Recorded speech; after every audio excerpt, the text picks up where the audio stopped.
శరీరంలో రక్తాన్ని పెంచే 5 అద్భుతమైన ఆహారాలు. చాలా మందికి శరీరంలో రక్తం తక్కువగా ఉంటుంది. శరీరంలో రక్తం ఉండాల్సినంత ఉండకపోతే కొన్ని ఆరోగ్య సమస్యలు వచ్చే అవకాశం ఉంది. ఎలాంటి ఆహారాలు తింటే శరీరంలో రక్తం పడుతుందో, రక్తం బాగా తయారవుతుందో ఇప్పుడు తెలుసుకుందాం. మొదటిది పాలకూర. పాలకూరలో ఐరన్, ఫోలేట్, విటమిన్ సి ఎక్కువగా ఉంటుంది. దానివల్ల శరీరంలో రక్తం బాగా తయారవుతుంది. రెండోది బీట్రూట్. బీట్రూట్లో ఐరన్, నైట్రేట్, యాంటీ ఆక్సిడెంట్స్ బాగా ఉంటాయి. ఇది రక్తంలోని హెమోగ్లోబిన్ని పెంచుతుంది. మూడోది మునగాకు. మునగాకులో ఐరన్, విటమిన్ ఏ, కాల్షియం ఎక్కువగా ఉంటాయి. మునగాకు మంచిగా తింటే రక్తం బాగా పడుతుంది. నాలుగోది దానిమ్మ. దానిమ్మలో ఐరన్, విటమిన్ సి, పొటాషియం ఎక్కువగా ఉంటుంది. ఇది రక్తాన్ని శుద్ధి చేసి కొత్త రక్త కణాల తయారీకి సహాయపడుతుంది.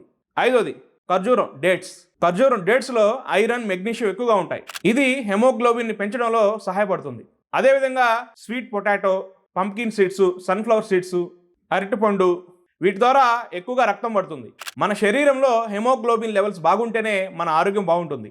మీకు రక్తం తక్కువ ఉంటే డాక్టర్ సలహా తీసుకొని ఇవి వాడండి. ఈ వీడియోని లైక్ చేసి ఈ వీడియోని తప్పకుండా మీ ప్రతి ఫ్రెండ్కి షేర్ చేయండి.